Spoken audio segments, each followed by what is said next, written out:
Imagine sinking your teeth into a hot, crispy French fry. That perfect crunch followed by fluffy potato goodness, salted just right. It's the ultimate comfort food, right?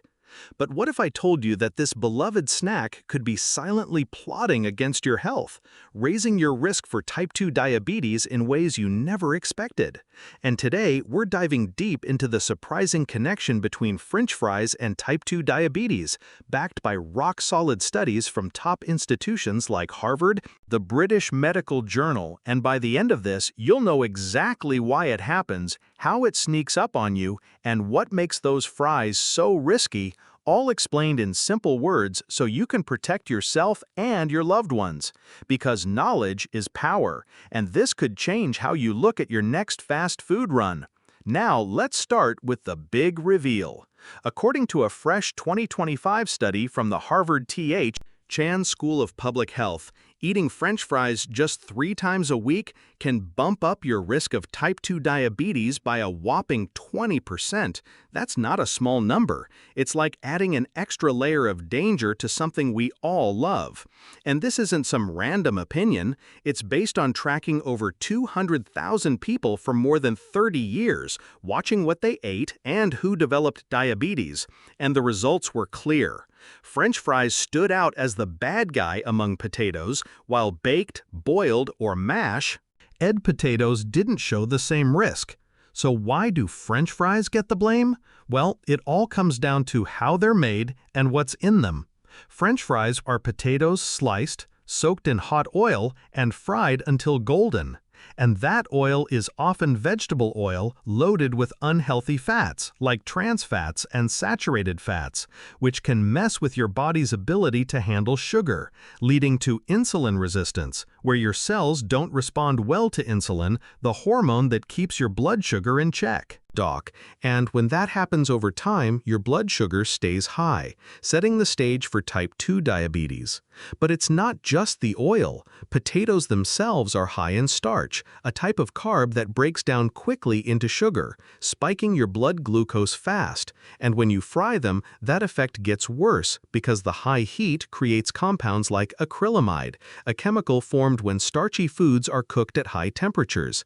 And studies show acrylamide can cause inflammation and oxidative stress in your body, further harming your insulin function. Plus, French fries are calorie bombs, packed with extra calories from the oil, leading to weight gain. And extra weight, especially around the belly, is a major risk for diabetes because it makes your body less sensitive to insulin. So imagine this chain reaction. You eat fries, get a quick sugar spike from the starch, absorb bad fats from the oil, gain weight over time, and your body struggles more and more to control blood sugar. That's when it happens step by step. And the British Medical Journal's recent study echoes this, finding that frequent French fry eaters had a 20% higher risk.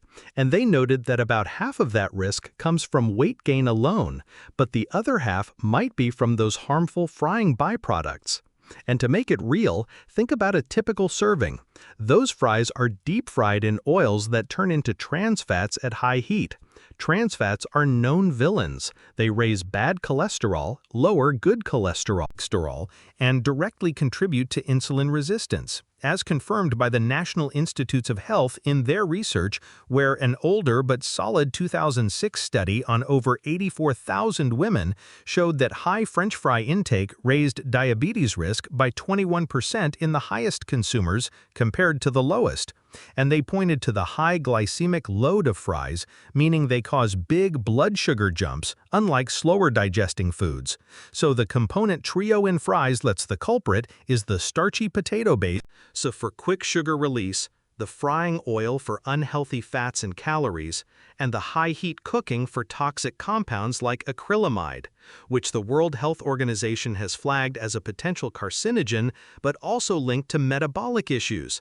Though more research is needed on that last part, but the evidence is strong enough that these institutions are warning us. And here's how it plays out in your body. When you eat fries, the carbs hit your bloodstream fast. Your pancreas pumps out insulin to lower the sugar, but over time with repeated spikes and bad fats, your cells get tired. They resist the insulin. sugar builds up, and boom, type 2 diabetes knocks on the door. And it's sneaky because it doesn't happen overnight. The Harvard study saw the strongest link when fry eating was 12 to 20 years before diagnosis, so your habits today could affect you decades later. And, to keep it interesting, picture fries as that charming friend who seems fun but is actually trouble. They taste amazing because of the Maillard reaction, that browning from heat that creates flavor, but that same reaction forms acrylamide, which animal studies show can damage cells and disrupt hormones, though human data is still building. But the CDC notes that obesity from high-calorie foods like fries is a top diabetes risk, and fries are calorie-dense. A medium serving has about 300–400 calories, mostly from fat, so eating them often adds up, leading to extra pounds.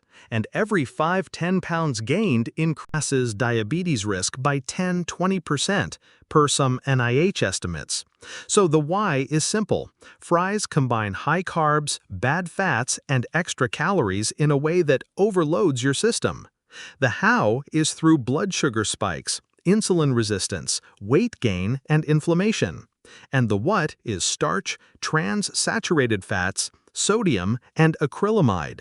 And to back it up, the BMJ study with 500,000 people across continents confirmed swapping fries for whole grains lowers risk by 19% because grains have fiber that slows sugar absorption, unlike fries which have almost no fiber left after processing. And Harvard's Walter Willett said, small changes like limiting fries can have a powerful impact on diabetes risk. So if you're thinking, are all potatoes bad? No, the study showed baked or boiled don't raise risk. Because they don't have the fried fats or high heat compounds, they have a lower glycemic index when not fried, meaning slower sugar release. So it's the frying that's the villain. And the American Diabetes Association agrees, recommending limiting fried foods to reduce diabetes risk, as their guidelines highlight that diets high in processed carbs and fats increase chances, and fries fit that bill perfectly. But to make it unique, let's think about history. French fries started as a Belgian treat in the 1600s, fried in animal fat. But today they're in vegetable oils that sound healthy but turn unhealthy when heated. And fast food chains use partially hydrogenated oils sometimes, which are trans fat sources, banned in many places but still lingering. And a study from the NIH's Nurses' Health Study found women eating lots of fries had 21% higher risk, adjusting for other factors, so it's not just correlation, it's causation, after controlling for diet and lifestyle. And to explain simply, your body is like a car. Fries are like cheap gas with additives that clog the engine over time. The starch is the quick fuel that burns hot and fast. The oil is the sludge that builds up, and acrylamide is the rust that weakens parts, leading to breakdown, aka diabetes, where your pancreas works overtime but can't keep up, and symptoms creep in like fatigue, thirst, blurred vision, but by then it's late, so prevention is key. And the WHO estimates diabetes affects 422 million people with diet as a major factor, and fries contribute because they're ultra-processed, high in energy but low in nutrients, stripping potatoes of their natural potassium and vitamin C, durum, in frying, leaving mostly empty calories. And to keep you engaged, did you know that in one Harvard meta-analysis with 500,000 people, the fry diabetes link held across continents, proving it's not just an American thing, it's global. And experts like Syed Mohammed Musavi from Harvard say we're shifting from "are potatoes bad" to "how are they prepared?" Because boiled potatoes can be part of a healthy diet, but fried, not so much. And the mechanism is fascinating. High glycemic foods like hyaces cause post-meal hyperglycemia, triggering oxidative stress, which damages beta cells in your pancreas, reducing insulin production, and the fats promote fat storage in liver and muscles, interfering with insulin signaling, as per NIH research. And acrylamide, formed above 120 degrees Celsius in starchy foods, is classified by the International Agency for Research on Cancer as probably carcinogenic, but also linked to endocrine disruption that affects glucose metabolism, though more studies are needed. But the evidence is enough for caution, and the CDC's diabetes prevention program emphasizes avoiding fried foods to cut risk by up to 58% with lifestyle changes, so fries are a prime target. And to make it interesting, think of fries as a wolf in sheep's clothing. They look innocent but pack a punch. And a 2006 NIH study on 84,555 women found the relative risk for highest fry intake was 1.21, meaning 21% higher chance. And for potatoes overall, 1.14, but fries were worse, and they suggested substituting with whole grains, which have fiber to blunt sugar spikes, like brown rice or oats, lowering risk by 30% in some cases. And to explain how, fiber slows digestion, fats from frying speed absorption of carbs, making the spike worse, and sodium in fries can raise blood pressure, another diabetes risk, as high BP damages vessels, impairing insulin delivery. And the combo is deadly. But the good news is, moderation helps. An occasional fry won't doom you, but 3 times a week is where risk jumps, per the BMJ. And their cohort of 205,107 people saw 22,299 diabetes cases, with fries linked strongly in obese folks because extra weight amplifies the effect. And white participants showed stronger links, perhaps due to genetics or diet patterns, but it's universal, and recommendations are clear. Limit fries. Choose baked potatoes with skin for fiber, or swap for veggies like broccoli, which have low GI. And Harvard's Walter Willey, T.H. says the public health message is simple. Small changes like cutting fries can lower diabetes risk across populations. And policymakers should note preparation matters for guidelines, not just food categories. So next time you crave fries, ask yourself if it's worth the risk, and opt for air-fried or baked versions to reduce oil, though even those aren't perfect, but better. And to wrap the science, the glycemic load of fries is high, around 22 per 100 grams, versus 15 for boiled potatoes, meaning more sugar impact, and trans fats raise LDL cholesterol, promoting atherosclerosis, which complicates diabetes. And inflammation from acrylamide activates NF-κB pathways, leading to cytokine release that impairs insulin sensitivity. But in simple terms, it's like fries throw a party in your body that your metabolism can't handle long-term, and the party crashers are sugar spikes, fat buildup, and cell stress, leading to diabetes. And authentic sources like Harvard, BMJ, NIH all agree, with studies spanning decades and hundreds of thousands of people, so it's legit, not hype.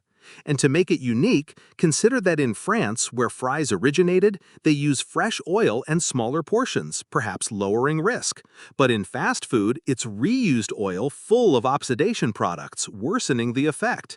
And a fun fact, the average American eats 30 pounds of fries a year. That's a lot of risk, but you can cut back and feel better.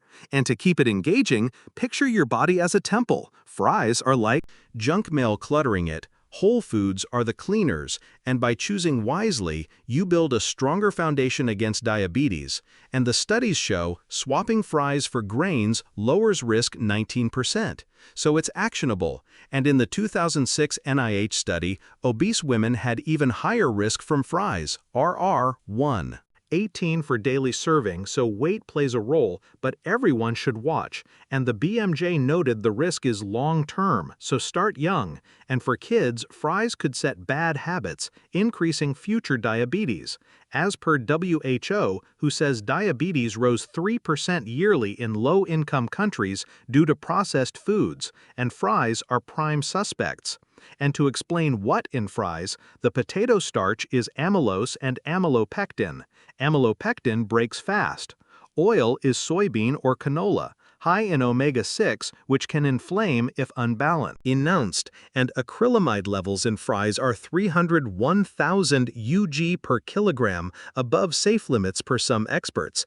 And the how is through advanced glycation end products from frying, which bind receptors causing inflammation, impairing insulin, and weight gain from 500 calories in large fries, adds visceral fat, releasing free fatty acids that block insulin signaling, and And that's the science in simple words. And Harvard's Musavi says different potatoes, different risks, so choose wisely. And the message is, enjoy fries.